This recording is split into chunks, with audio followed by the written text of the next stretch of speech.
Hello Star Wars fans, and welcome to episode 98 of Journey into Legends. Today we'll be reading The Unifying Force by James Luceno. The Unifying Force was released in 2003, and it is the 19th and final book in the New Jedi Order series. I have absolutely adored this whole series. I am so excited to read this one, but I'm sad that this is the end of the series. Anyways, without further ado, let's read and review.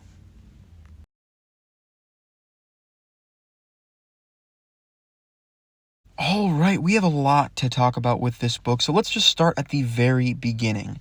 This book starts with a really fun little tangent on the planet Selvaris, following prisoners of war in a Vong prison camp, including Pash Kraken and Judder Page, who were both captured at Bilbringi in the previous book. Anyways, they all engineer an escape route for a few of the prisoners, only one of whom survives and is able to escape on the Falcon and deliver valuable intel to the Galactic Alliance, which allowed all the other prisoners to later be saved from being sacrificed on Yuuzhan'tar. Overall, this was a really unexpected way to start the novel, but I really enjoyed it. The internment camp reminded me a lot of World War II, and I liked how it almost felt like an ebook or a novella that was tacked on to the beginning of the book. I also liked seeing Malik Carr for the first time since Luceno's Agents of Chaos books.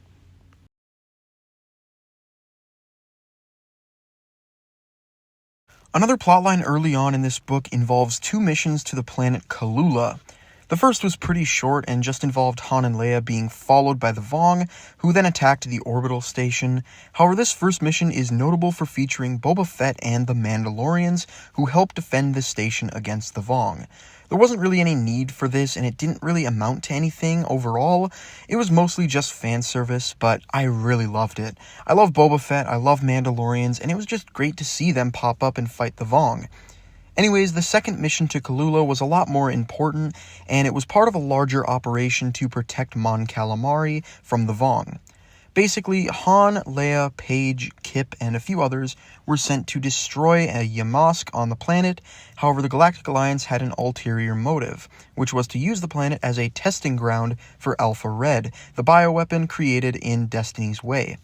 Although I wasn't a huge fan of the Alpha Red stuff in Destiny's Way, just because I find bioweapons a pretty boring trope to begin with, I did like that it got brought back and not just dropped completely. It was also used pretty interestingly later on, with the Vong attempting to turn it around and use it against Zonomasiko.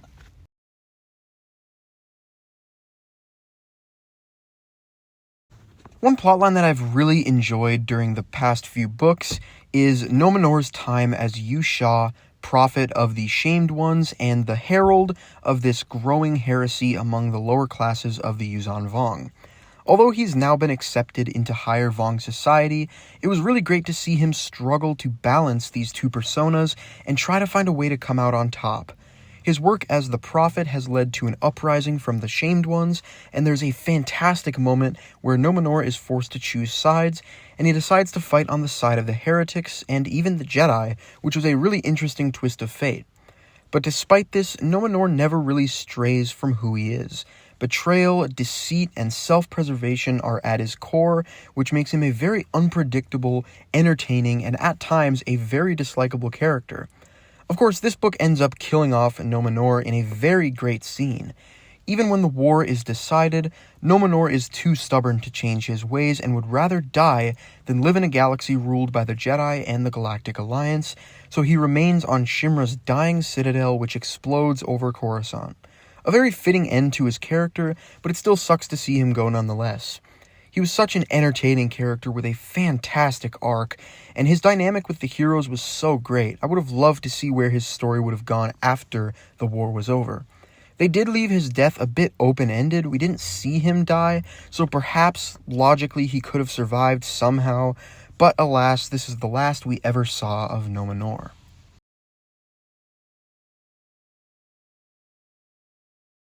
And lastly, there are a few other battles in this book, including the battles of Tungal, Mon Calamari, Korlag, and Muscave, but only one that really matters, and that is, of course, the final battle of the Yuuzhan War, the Battle of Yuuzhan'tar, formerly known as Coruscant. And this battle was huge. It felt like it lasted half the damn book. Anyways, this battle was so grand and massive, it really felt like the entire galaxy came together for a last-ditch effort to defeat the Vong. We had Zanama Seacoat in the sky, we had an entire battle at Shimra's Citadel, as well as at the World Brain. Lucino did a phenomenal job of making this feel so desperate for our heroes. There isn't much to talk about in terms of the battle itself. It was really just a massive fleet battle. The main attraction is the battle at Shimra's Citadel between Luke, Jason, and Jaina, and of course, Shimra and his Slayers. In my opinion, this duel was every bit as epic as fights like Luke versus Vader and Anakin versus Obi-Wan, which is extremely impressive since this is a novel. Seeing Luke at his most powerful, fighting with his niece and nephew by his side against such overwhelming odds is about as epic as it gets. And to add insult to injury, Shimra unveils Anakin Solo's lightsaber and uses it in the fight. We also get to see Jason's vision from all the way back in Balance Point come to fruition. This scene's just got everything. And finally, of course, we have the death of Shimra, which was just as epic and badass as it should have been. Luke, despite being very timid and peace-loving throughout the series, showed absolutely no mercy and no hesitation in dispatching Shimra. He straight up beheads him like it's nothing, which was just awesome.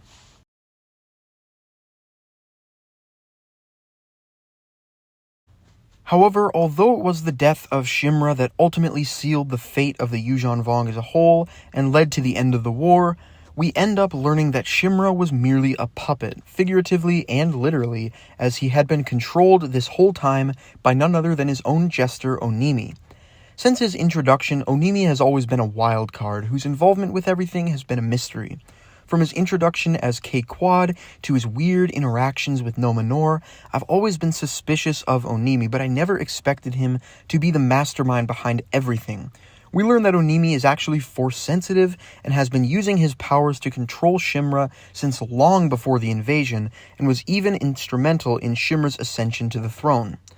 Anyways, the final confrontation between Jason and Onimi was a really interesting one. It was more psychological and even metaphysical than it was physical. As such, it was a bit hard to visualize and understand what was actually going on, but I really enjoyed how it was written. Jason's level of power during this scene was actually astonishing, and it was a really interesting way to kill off Onimi, but I really liked it. Overall, this was such an interesting plot twist that really came out of nowhere, but I found it really fitting and a great way to conclude both Shimra and Onimi's character arcs.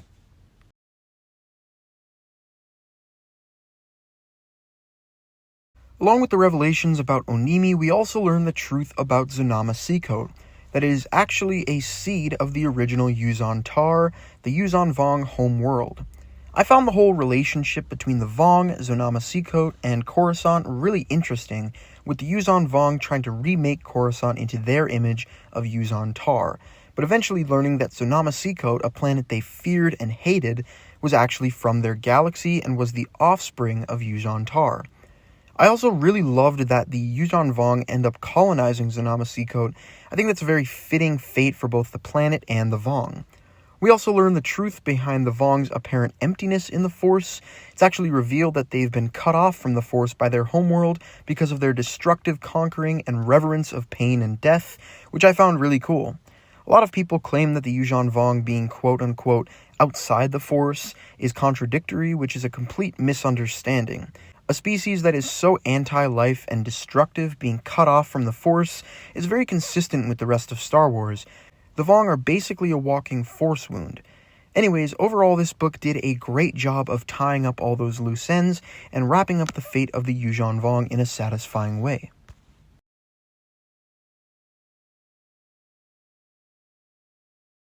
Anyways, with those revelations as well as the deaths of Shimra and Onimi, of course the war is brought to an end with Nas Choka ordering a Yuuzhan Vong surrender. I thought this was a really smart way to end the war. There really is no definitive way to defeat in battle a species that is willing to fight to the death until every last one of them is dead. The only way to bring about a peaceful resolution to the war was to somehow convince the Vong to stop fighting and accept their defeat. And I think Lucino found a way to make it believable. And overall, he did a phenomenal job at bringing the entire series to a close. The last 50 or so pages were probably my favorite in the whole book, because there was a lot of reminiscing on the whole war, a lot of character interactions and reunions, a lot of celebrations, and especially a lot of talk about what comes next. We get a really great speech from Luke to pretty much the entire Jedi Order about their place in the galaxy. Jason decides to travel the galaxy and learn about the Force from different Force sects, and Danny and Tahiri decide to stay on Zanama Seacoast. The Galactic Alliance capital relocates to Denon, and we get some closure with Jaina and Jag, who go their separate ways for now. And the last page or so of this book gave me full-body chills. If you've read the book, you know what I'm talking about. That last paragraph is just beautiful.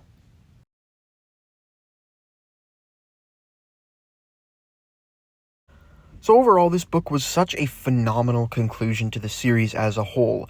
It had so much to accomplish, so many storylines and character arcs to conclude, and it did it all in such a masterful way, and for that alone, it's easily one of the best books in the series, let alone the EU as a whole. On its own, as a book, I found the Battle of Coruscant a bit too long and drawn out. I'm someone who gets a bit bored and tired of just page after page after page of action. Of course, that's just my preference. It's not an actual problem I had with the book.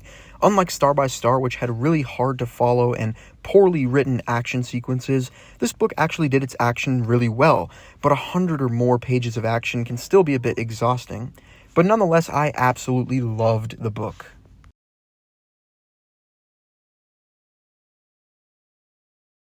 Anyways, 2 months of reading and 19 books later, I've finally completed the New Jedi Order, and wow, this series was just a masterpiece. This was probably my favorite story in all of Star Wars.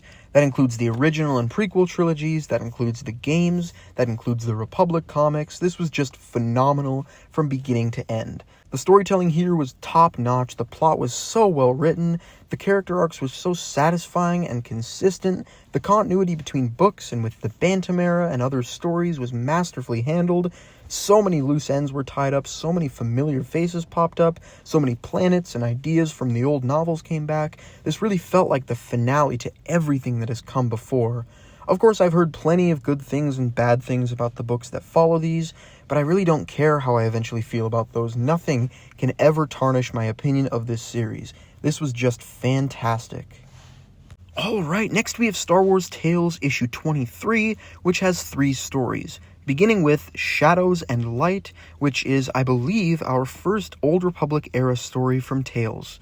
This one takes place a few years after the Tales of the Jedi comics and a few decades before Knights of the Old Republic, and expands on some lore from the game. This story follows a group of Jedi, including a relative of Eula Keldroma's, as they travel across the galaxy hunting Tyrantatax. They travel to Korriban and begin to feel the effects of the dark side, including Duron Keldroma, who is actually getting visions of Revan, Malak, and the events of the first KOTOR, which was cool. Anyways, Duron is killed, leaving his love interest, Shayla Nur, to fight the remaining Tyrantatax, and the story ends open-ended, except that you can actually find her remains and her journal on Korriban in the game, which is pretty cool. Overall, this was a decent story, but I really liked all the connections to KOTOR, with the visions, the Jedi Enclave on Dantooine, and the journal connection. Our next story is Nomad, Chapter 3, which continues the adventures of Darka Nil, as he's hot on the trail of Lycan now. However, after meeting an old couple out in the desert being harassed by a gangster, he steps in to help. Overall, this was a pretty boring chapter of the story. We learned a bit about Narka, who's becoming more and more of an interesting character. I'm interested to get the final showdown between him and Lycan in the next issue. And our final story is Lucky, which explores more of Wedge's past, revealing how he came to join the Empire after the death of his girlfriend Mala. Not much to talk about here, this was just a pretty good story. It's great to see more of Wedge's backstory, and I found the end pretty tragic. Overall, this was another pretty good issue of Tales. I enjoyed all 3 stories, and I enjoyed the variety of eras in this one, especially with our first Old Republic story. Anyways, thank you all for watching. Don't forget to like, comment, share, and subscribe, and stay tuned for my next review where we'll be moving on from the New Jedi Order to read some comics, including the final issue of Tales. See ya.